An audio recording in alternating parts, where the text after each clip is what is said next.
नमस्कार, देवभूमि समाचारों में आप सभी का स्वागत है। मैं आपके साथ प्रियंका मलिक हाजिर उत्तराखंड की तमाम छोटी बड़ी खबरों को लेकर खबरों का रुख करेंगे, लेकिन उससे पहले एक नजर हेडलाइंस पर। विधानसभा सत्र में वित्त मंत्री प्रेमचंद अग्रवाल ने सदन के पटल पर पेश किया 11,321 करोड़ का अनुपूरक बजट। सीएम धामी बोले, विकास कार्यों में आएगी तेजी। हंगामेदार रही मानसून सत्र के दूसरे दिन की कार्यवाही। प्रश्नकाल के दौरान सदन में गूंजा सत्र की कम अवधि का मुद्दा। विपक्ष बोला, साल में कम से कम 60 दिन आयोजित होना चाहिए सत्र। देश में इंडिया बनाम भारत की चर्चाओं के बीच छिड़े सियासत। सीएम धामी ने विपक्ष पर साधा निशाना, कहा सनातन धर्म के खिलाफ सोच को दर्शाता है भारत शब्द का विरोध करना। त्रिवेंद्र सरकार के कार्यकाल में हुए 6000 पेड़ों के कटान मामले में होगी सीबीआई जांच। तत्कालीन वन मंत्री हरक सिंह की बढ़ सकती है मुश्किलें। टाइगर सफारी के निर्माण पर हुई थी मनमानी। हेडलाइंस के बाद बुलेटिन में खबरें विस्तार से, और सबसे पहले बात कर लेते हैं मानसून सत्र को लेकर। उत्तराखंड विधानसभा के मानसून सत्र के दूसरे दिन सदन के पटल पर अनुपूरक बजट पेश किया गया है। वित्त मंत्री प्रेमचंद अग्रवाल ने सदन के पटल पर 11,321 करोड़ का अनुपूरक बजट रखा। इस दौरान सीएम पुष्कर सिंह धामी ने कहा कि सामान्य बजट से हर वर्ग, हर क्षेत्र और सभी विभागों से जुड़े विकास कार्यों में अब तेजी आएगी। इसके साथ ही सत्र के दूसरे दिन कई विधेयक भी सदन में पेश किए गए हैं। 2022 की कैग रिपोर्ट भी सदन के पटल पर रखी गई। अनुपूरक बजट से पहले सत्र में प्रश्नकाल चला। इस दौरान विधायकों ने कई मुद्दे सत्र के कार्यवाही के दौरान उठाए। सत्र की कम अवधि को लेकर भी विपक्ष ने सदन में मुद्दा उठाया। नेता प्रतिपक्ष यशपाल आर्य और कांग्रेस विधायकों ने कहा है कि साल में कम से कम 60 दिन सत्र आयोजित होना चाहिए। सामान्य बजट में सभी प्रावधान पहले से ही किए गए हैं। उसमें सभी क्षेत्रों का, सभी वर्गों का, सभी विभागों का ठीक प्रकार से विकास हो, और उत्तराखंड के लिए जो एक समावेशी विकास है जिसको हमने समेकित रूप से पहले ही प्रावधानित किया हुआ है, उसमें आगे की प्रक्रिया को चलाने के लिए जहाँ जहाँ उसमें एडिशन करना है, जहाँ जहाँ चीज़ों को बढ़ाना है, वो अनुपूरक बजट के रूप में लाया जा रहा है। और उसके आने के बाद जो हमारे पहले से प्रावधानित चीज़ें हैं उनको तेज़ी से गति मिलेगी। उत्तराखंड का विकास आगे बढ़ेगा। ऐसे क्षेत्र जहाँ पर विकास की आवश्यकता है, ऐसे क्षेत्र जहाँ पर और उन्नयन की आवश्यकता है, उन सभी को आगे बढ़ाने के लिए काम होना है। वहीं सदन में अतिक्रमण पर उठाए गए सवालों के जवाब में सीएम धामी ने बड़ा बयान दिया है। उन्होंने कहा है कि सरकार द्वारा अतिक्रमण के खिलाफ कार्यवाही की जा रही है और माननीय उच्च न्यायालय के दिशा निर्देशों का पालन भी किया जा रहा है। उन्होंने कहा कि जिला अधिकारियों को निर्देशित किया गया है कि अतिक्रमण की आड़ में किसी भी व्यापारी या आम जनता को परेशानी नहीं होनी चाहिए।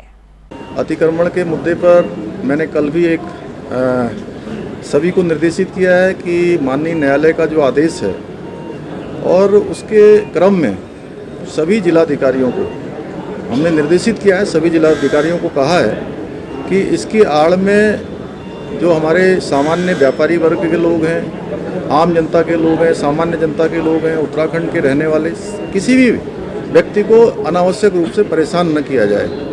अलबत्ता ये जरूर हमने कहा है कि सरकार ने जो अतिक्रमण का अभियान चलाया था, वो जो है जंगलों के अंदर जो ऐसे प्रतीक स्थल खड़े कर दिए गए थे जिनके नीचे कोई अवशेष प्राप्त नहीं हुए हैं, वो हमारा अभियान है कि फॉरेस्ट लैंड पर ऐसे जितने भी अतिक्रमण है उनको खाली करवाएंगे। मुख्यमंत्री पुष्कर सिंह धामी ने देश में इंडिया और भारत के नाम को लेकर चल रही चर्चाओं के बीच विपक्ष पर जमकर निशाना साधा। सीएम पुष्कर सिंह धामी का कहना है कि विपक्ष को भारत शब्द से आखिर परेशानी क्या है। हम सभी बचपन से भारत माता की जय कहते आए हैं। सीएम धामी ने कहा कि विपक्ष के जो बयान सामने आ रहे हैं वो बताते हैं कि उनकी सनातन धर्म के खिलाफ क्या कुछ सोच रखते हैं। आपको बता दें कि G20 शिखर सम्मेलन के दौरान राष्ट्रपति की ओर से दिए जाने वाले रात्रि भोज के निमंत्रण पत्र में प्रेसिडेंट ऑफ भारत लिखे जाने पर अब राजनीतिक महाभारत छिड़ चुका है। देखिए, क्योंकि हम लोग बचपन से ही भारत माता की जय कहते हुए आए हैं, हम सब यही सुनते आए हैं, और इसमें भारत शब्द से आखिर इतनी परेशानी क्या है। जब जब भी आदरणीय प्रधानमंत्री मोदी जी देश के परम वैभव की ओर देश को ले जाने का काम करते हैं, देश की जो हमारी संस्कृति है उस सब को लोगों के सामने लाने का काम करते हैं, कोई भी निर्णय लेते हैं तो उस पर अनावश्यक रूप से इस प्रकार की बातें करते हैं। सनातन को लेकर जिस प्रकार से आज उनके बयान आ रहे हैं, गठबंधन में शामिल नेताओं के बयान आ रहे हैं, वह निश्चित रूप से इनकी सोच को दर्शाता है। विधानसभा के मानसून सत्र के दूसरे दिन कोविड काल में तैनात किए गए संविदा स्वास्थ्य कर्मचारियों ने विधानसभा कूच किया। सेवा से हटाए जाने के विरोध में कर्मचारियों ने सरकार के खिलाफ प्रदर्शन किया है। विधानसभा के आसपास के क्षेत्र में धारा 144 लागू है, उसके बावजूद भी बड़ी संख्या में कोविड कर्मचारी विधानसभा कूच करने के लिए पहुंचे। प्रदर्शन कर रहे कर्मचारियों का कहना है कि कोरोना महामारी में उत्तराखंड राज्य के 13 जिलों में 1662 कर्मचारियों की आउटसोर्स के माध्यम से स्वास्थ्य विभाग में नियुक्ति की गई थी, जिनसे कोविड महामारी में कार्य लिया गया। उसके बाद उन कर्मचारियों की सेवा समाप्त कर दी गई। अब 13 जनपदों के कोविड कर्मचारियों का भविष्य अंधकार में लटका हुआ है। इनकी मांग है कि सभी कोविड कर्मचारियों को स्वास्थ्य विभाग में समायोजित करते हुए नियुक्ति पर प्रदान की जाए। आज सरकार ने हमें वो डिस्पोजल बना दिया है कि जो यूज एंड थ्रो खाने के बाद उसको कबाड़ा में डाल दिया जाता सर। तो वही सरकार हमारे साथ करे। 3 साल हमसे लगातार काम करने के बावजूद आज हमें सड़क में फेंक दिया सर। ये देख रहे हो 688 हम CHC वाले पूरे उत्तराखंड में सर, 118 टोटल हमारे दून मेडिकल कॉलेज हॉस्पिटल वाले हैं सर। तो इतने को तो समायोजन मांग रहे हैं हम। 1 महीने से ऊपर हो गया सर, हमें भूख हड़ताल पे बैठे बैठे। पुलिस आती है, उठा के लेके जाती, कीटाणु पॉजिटिव आता है, सारे कर्मचारियों को उठा के लेके चले जाते, हॉस्पिटल में पटक देती है। उनका केवल अपना ड्यूटी निभानी हो रही है, बाकी कुछ नहीं सर। सरकार के कार्यकाल में कॉर्बेट नेशनल पार्क में 6000 पेड़ों के कटान और टाइगर सफारी के निर्माण में वित्तीय अनियमितताएं पाए जाने के मामले में अब जांच CBI को सौंप दी गई है। यानी कि अब पूरे मामले की जांच CBI करेगी। ऐसे में जांच की आज कहां तक पहुंचती है, आइए आपको इस रिपोर्ट में समझाते हैं। क्या फिर बढ़ जाएगी हरक सिंह रावत की मुश्किलें? क्या त्रिवेंद्र रावत पर भी उठेंगे सवाल? 6000 पेड़ कटान मामले में CBI करेगी जांच। हाई कोर्ट ने CBI को सौंपी जांच। आखिर कहां तक पहुंचेगी जांच की आंच? लोकसभा चुनाव से पहले कांग्रेस नेता हरक सिंह रावत और पूर्व मुख्यमंत्री त्रिवेंद्र सिंह रावत की मुश्किलें बढ़ सकती हैं। 6000 पेड़ों के कटान मामले में कई नेता फंसते दिख सकते हैं, क्योंकि अब मामले की जांच CBI को सौंपी गई है। हाई कोर्ट ने मामले की जांच CBI को सौंप दी है। ऐसे में माना जा रहा है कि जांच की आंच कई नेताओं तक पहुंच सकती है। बता दें कि त्रिवेंद्र सरकार के कार्यकाल का ही उत्तराखंड के कॉर्बेट नेशनल पार्क में 6000 पेड़ों के कटान और अवैध निर्माण का मामला है, जिस पर CBI गहनता से जांच करेगी। इस पर जो है हम लोगों ने ये मांग करी थी माननीय उच्च न्यायालय से कि इस पूरे प्रकरण को एक निष्पक्ष जांच के लिए सेंट्रल ब्यूरो ऑफ इन्वेस्टिगेशन को रेफर किया जाए। इस मांग को स्वीकार करते हुए माननीय उच्च न्यायालय ने पूरी जांच CBI निदेशक नई दिल्ली को रेफर कर दी है और उनसे कहा है कि उचित कार्रवाई करें। ये भी कहा है कि वो कोई अंतिम व्यू नहीं दे रहे हैं कि कौन सा अधिकारी दोषी है, क्योंकि जाहिर है उनका पक्ष भी जानना जाएगा। लेकिन ये अपने आप में माननीय उच्च न्यायालय ने नोट किया है कि जो तथ्य उनके सामने प्रस्तुत किए गए, इससे प्रथम दृष्टया यह केस इतनी गंभीरता का था कि जो है सेंट्रल ब्यूरो ऑफ इन्वेस्टिगेशन नई दिल्ली इसकी तहकीकात करे।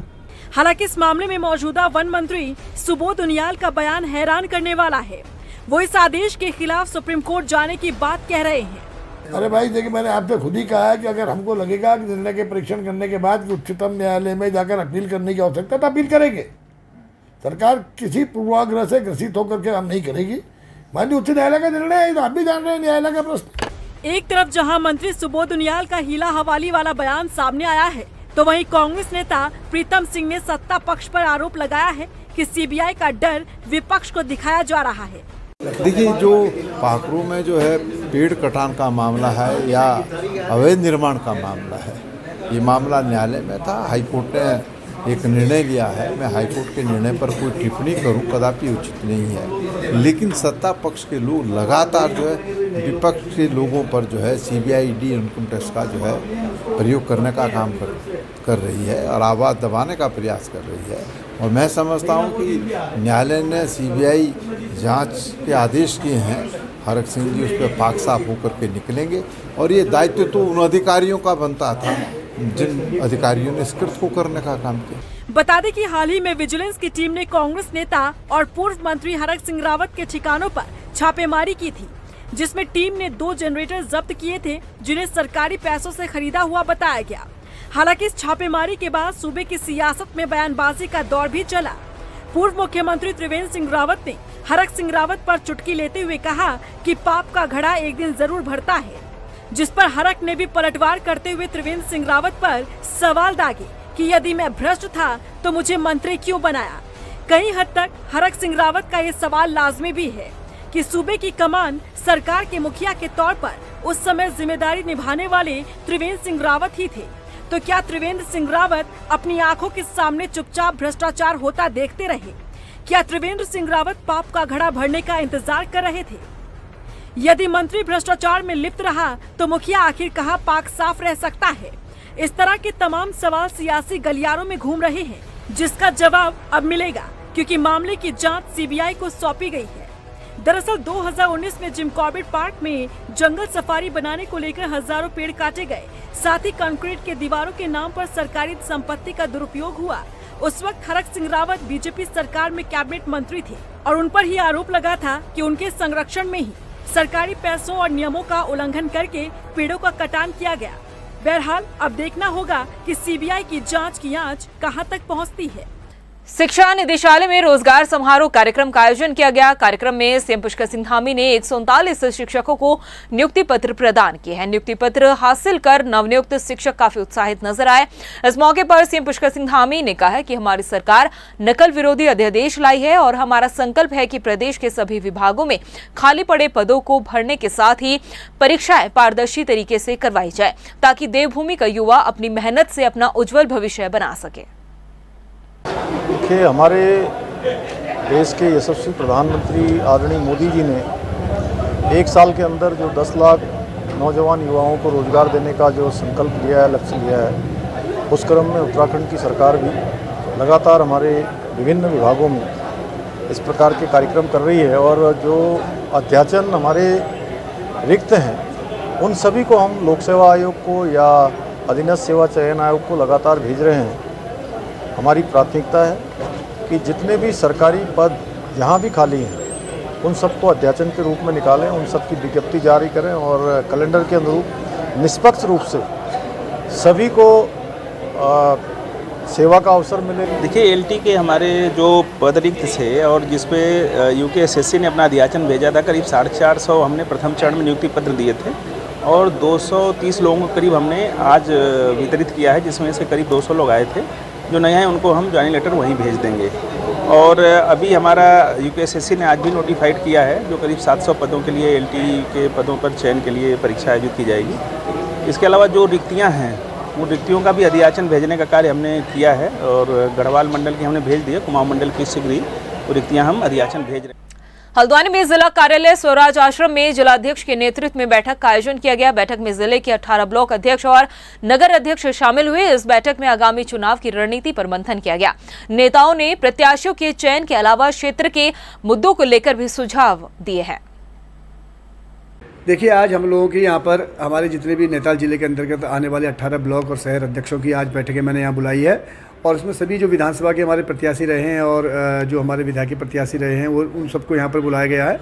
निश्चित रूप से आज हम लोगों ने मंथन किया है जो आगामी जो हमारे चाहे नगर निगम के चुनाव हों, चाहे वो हमारे लोकसभा के चुनाव हों, इन सब चीज़ों को लेकर के हमारा यहाँ मंथन चल रहा है। और अभी हमारा एक ये भी है कि कल हमारी 7 तारीख है और इसमें हमारे माननीय राहुल गांधी जी जो हमारे नेता हैं, जिन्होंने कन्याकुमारी से लेकर के कश्मीर तक की एक पद यात्रा की थी, भारत जोड़ो यात्रा की थी, उसकी कल वर्षगांठ भी है और उसको किस तरीके से हम लोग पूरे ज़िले में उसका भव्य और दिव्य रूप में उसको हम मनाएं, इस तरीके में भी हम लोगों के सुझाव एक दूसरे से लिए जा रहे हैं। भारतीय जनता पार्टी युवा मोर्चा के कार्यकर्ताओं ने तमिलनाडु के सीएम के बेटे उदयनिधि स्टालिन का पुतला दहन किया है। स्क्रीन पर नजर आने वाली पहली तस्वीर रुड़की की है और दूसरी तस्वीर रुद्रपुर की है, जहां बीजेपी युवा मोर्चा के कार्यकर्ताओं ने स्टालिन द्वारा सनातन धर्म पर की गई टिप्पणी पर नाराजगी जाहिर करने के साथ ही कार्यवाही की मांग की है। दूसरे दल के लोग हैं जो और मुस्लिम तुष्टिकरण की राजनीति करते आ रहे हैं, जब उन्हें कोई रास्ता नहीं मिल रहा तो आज चाहे उदयनिधि स्टालिन हो, चाहे हमारे प्रियंक हेगड़े हो, ये सारे के सारे लोग इनके कांग्रेस के राष्ट्रीय अध्यक्ष के पुत्र और ये सब मिलके हमारे भगवान श्री राम को गाली देना इनका काम है, हिंदू संस्कृति को चैलेंज करना इनका काम है। मीडिया चैनल के माध्यम से कह रहा हूँ कि अभी तो हमने सिर्फ पुतला फूंका है और अगर इस तरीके की अभद्र टिप्पणी सनातन धर्म के लिए उदयनिधि द्वारा दोबारा की गई तो हम तमिलनाडु के अंदर उग्र आंदोलन करेंगे, क्योंकि ये युवा मोर्चा, भारतीय जनता मोर्चा कोई सट्टी मोर्चा नहीं है। हम लोग पूरा जज्बा रखते हैं और जो भी हमारे धर्म के बारे में गलत टिप्पणी करेगा तमिलनाडु के अंदर जाके उसको करारा जवाब देने का काम भी हम लोग करें। वहीं टिहरी के भरपुरिया गांव की ग्रामीण गुलदार के आतंक के चलते खौफ में जी रहे हैं। आदमखोर गुलदार को पकड़ने के लिए वन विभाग ने पिंजरा भी लगाया, लेकिन गुलदार अब तक नहीं पकड़ा गया। नाराज ग्रामीणों ने आरोप लगाया कि वन विभाग सिर्फ खाना पूर्ति कर रहा है। आपको बता दें कि 26 अगस्त को आदमखोर गुलदार ने 3 साल के मासूम को अपना निवाला बनाया था। गुलदार बच्चे को घर के बरामदे से उठाकर ले गया था। इस घटना के बाद से ही ग्रामीण नाराज हैं। मैं नाखुश हूँ क्योंकि 6 तारीख की मेरे नाती ले गए।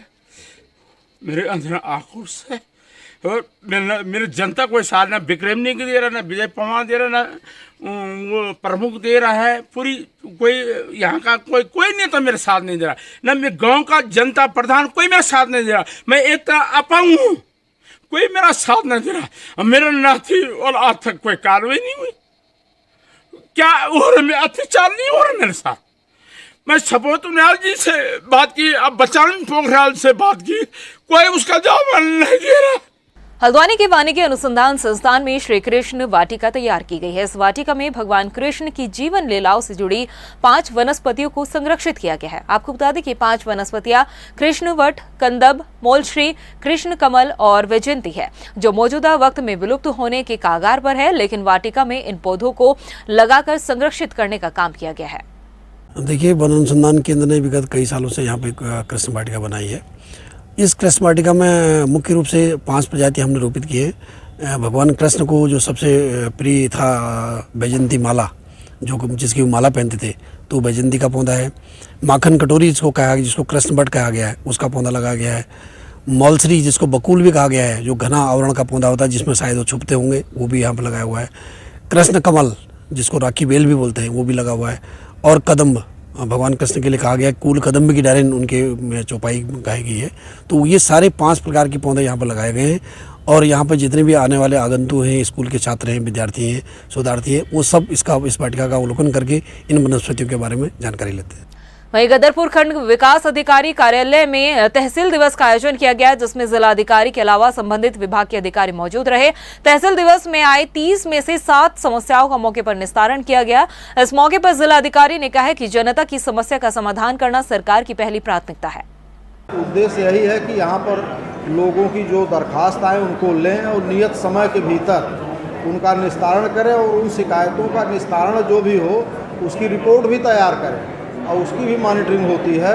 तो ऐसे में लोगों को बड़ी सहूलियत मिल जाती है। अभी जैसे आपने देखा होगा कि अभी तक लगभग 30-32 शिकायतें आई हैं, तो जिनमें से लगभग 15 शिकायतें ऐसी हैं जो लोग टहल रहे थे, लेकिन हमने ये कहा कि भाई इसका निस्तारण इस तरह से करिए। इसका तो कुछ शिकायतें इसमें 15-16 तो ऐसी हैं जो 7-8 दिन में ही निपट जाएंगी। वहीं नरेंद्र नगर के ढोर और बढ़ेड़ा गांव की ग्रामीण ग्राम पंचायत को नरेंद्र नगर पालिका में शामिल किए जाने का विरोध कर रहे हैं। नाराज ग्रामीणों ने तहसीलदार के जरिए सीएम धामी को ज्ञापन भी सौंपा, जिसमें कहा गया है कि उनकी ग्राम पंचायत को नरेंद्र नगर पालिका में शामिल नहीं किया जाना चाहिए। ग्रामीणों का कहना है कि ग्राम पंचायत कृषि भूमि है, वहां ना कोई होटल है, न रिजोर्ट है, वो किसी कीमत पर गाँव को पालिका में शामिल नहीं होने देंगे। जनप्रतिनिधि और ग्रामवासियों के द्वारा ज्ञापन दिया है कि हमको नगर पालिका में सम्मिलित न किया जाए, और कांडा के जनप्रतिनिधियों द्वारा यह ज्ञापन दिया गया कि कांडा में डौर एक संपूर्ण राजस्व ग्राम है, इसको संपूर्ण रूप से सम्मिलित किया जाए। कांडा को हम सम्मिलित करने के लिए इनका ऐतराज है। तो ज्ञापन जो मुझे दिया है श्रीमान उप जिलाधिकारी महोदय को संबोधित है। ये उप जिलाधिकारी महोदय के माध्यम से श्रीमान जिलाधिकारी महोदय को अग्रिम कार्रवाई हेतु प्रेषित किया जाएगा, सूचना प्रेषित किया जाएगा। हमें समाचार पत्रों के माध्यम से ज्ञात हुआ है कि हमारा गांव नगर पंचायत में जा रहा है, जो कि हम सारे ग्रामीण वासी बिल्कुल सहमत नहीं हैं। हमारे जो ग्राम पंचायत है वही ग्राम पंचायत रहनी चाहिए। रुड़की के सिविल अस्पताल में गश्त कर मरीजों को प्राइवेट अस्पताल ले जाने वाले आरोपियों के खिलाफ अब जल्द ही एक्शन लिया जाएगा। सीएमएस ने बताया कि अस्पताल से मरीजों को नर्सिंग होम में लेकर गए आरोपियों की पहचान कर ली गई है। मामले में अब पुलिस एक्शन मोड में है। हमने कई बार जॉइंट मजिस्ट्रेट को, पुलिस प्रशासन को लिख के दे चुके हैं। एक्शन उन्हीं के द्वारा लिया जाना है और अभी पीछे जॉइंट मजिस्ट्रेट और ECMO के द्वारा कुछ नर्सिंग होमों के ऊपर कार्रवाई भी की गई है और जल्द ही अन्य जो नर्सिंग होम जो भी हैं इस टाइप के हैं वो हम लोगों ने चिन्हित कर लिए हैं और CMO साहब को बता दिया गया है। बहुत जल्द उन पर भी कार्रवाई की जाएगी। मसूरी में भी उदय स्टॉलिन के खिलाफ प्रदर्शन करते हुए सनातन धर्म मंदिर सभा, संस्कृत महाविद्यालय और अग्रवाल महासभा ने संयुक्त प्रदर्शन किया है और उदय स्टॉलिन के खिलाफ सख्त कार्रवाई की मांग की गई है। नाराज लोगों ने कहा है कि सनातन धर्म सद्भावना का प्रतीक है। सनातन धर्म पर की गई टिप्पणी, अभद्र टिप्पणी को किसी भी सूरत में बर्दाश्त नहीं किया जाएगा। देखिए, आपने देखा होगा जो ये तमिलनाडु के मंत्री थे स्टालिन, इन्होंने सनातन धर्म के खिलाफ इतनी गलत बात बोली है। हाँ, सनातन धर्म वो धर्म है जो सद्भावना सिखाता है, हर एक को साथ लेके चलना सिखाता है, और ये धर्म के खिलाफ इतनी गलत बात बोल रहे हैं, इसे कतई बर्दाश्त नहीं करा जाएगा। इन पे सख्त सख्त कार्रवाई हो और हम इनके ऊपर एक ज्ञापन देंगे जिस पे इन पे मुकदमा दर्ज हो और इनको जल्द से जल्द सजा हो। वर्धम सिंह नगर की नानकमता कृषि मंडी समिति ने बैठक का आयोजन किया है जिसमें किसान सहित सितारगंज चीनी मिल के अधिकारी मौजूद रहे। बैठक में किसानों ने अधिकारियों से गन्ने की टोल से संबंधित समस्याओं पर चर्चा की गई, जिस पर अधिकारियों ने आश्वासन दिया है कि इस साल गन्ने की तोल सकुशल होगी। अधिकारियों ने बताया कि सितारगंज चीनी मिल को प्राइवेट सेक्टर के हाथों संचालित किया जाएगा। किसानों की यहाँ समस्या सुनी गई, तरह तरह की, जो गत वर्ष उनकी क्या समस्या आई थी धान की, और उसको आगे जो है हम उसका डिसीजन लेंगे कि ऐसी जो समस्या है किसानों को ना आए।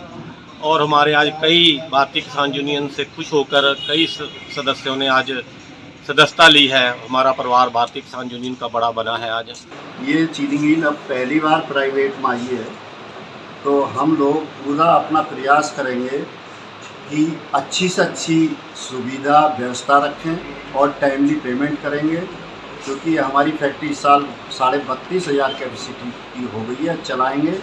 और अगले साल कोशिश है कि 60,000 का नया प्लांट लगा रहे हैं, तो अगले साल इसकी capacity 1 lakh quintal per day की रहेगी। प्रदेश की खबरों में इतना ही, फिर हाजिर होंगे कुछ खास खबरों के साथ। तब तक के लिए मुझे दे इजाजत, नमस्कार। विधानसभा सत्र में वित्त मंत्री प्रेमचंद अग्रवाल ने सदन के पटल पर पेश किया 11,321 करोड़ का अनुपूरक बजट। सीएम धामी बोले, विकास कार्यों में आएगी तेजी। हंगामेदार रही मानसून सत्र के दूसरे दिन की कार्यवाही। प्रश्नकाल के दौरान सदन में गूंजा सत्र की कम अवधि का मुद्दा। विपक्ष बोला, साल में कम से कम 60 दिन आयोजित होना चाहिए सत्र।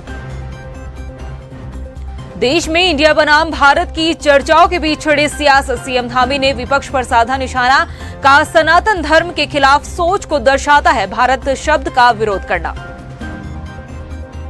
त्रिवेंद्र सरकार के कार्यकाल में हुए 6,000 पेड़ों के कटान मामले में होगी सीबीआई जांच। तत्कालीन वन मंत्री हरक सिंह की बढ़ सकती है मुश्किलें। टाइगर सफारी के निर्माण पर हुई थी मनमानी।